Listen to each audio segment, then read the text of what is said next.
The effectiveness of peace talks is often hampered by a lack of genuine commitment from the parties involved. Some factions may use the talks as a stalling tactic, exploiting the lull in fighting to regroup, rearm and consolidate their positions. This lack of trust and sincerity undermines the entire peace process, making it difficult to build momentum and achieve tangible results. Another major obstacle is the issue of impunity. Perpetrators of war crimes and crimes against humanity often escape justice, their actions going unpunished. This culture of impunity perpetuates the cycle of violence and hinders reconciliation. Without accountability for past atrocities, it is difficult to build a sustainable peace. A legacy of exploitation, the West's hidden hand in the DRC.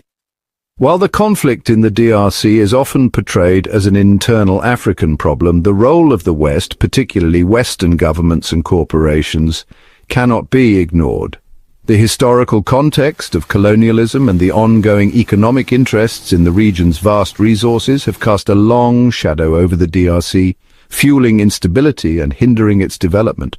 The scramble for Africa in the late 19th century saw European powers carve up the continent, with Belgium claiming the Congo Free State as its personal colony. Under King Leopold II's brutal rule, the Congolese people were subjected to horrific exploitation, forced labor and atrocities that left millions dead.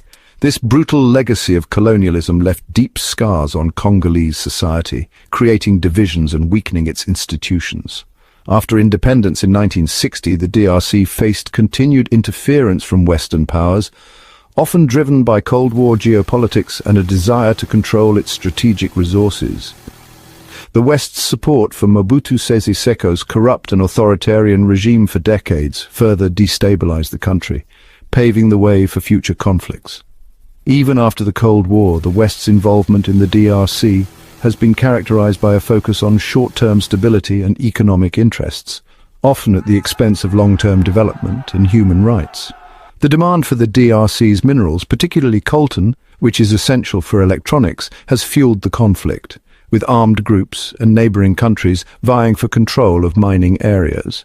While Western governments often condemn the violence and human rights abuses in the DRC, their actions often speak louder than their words.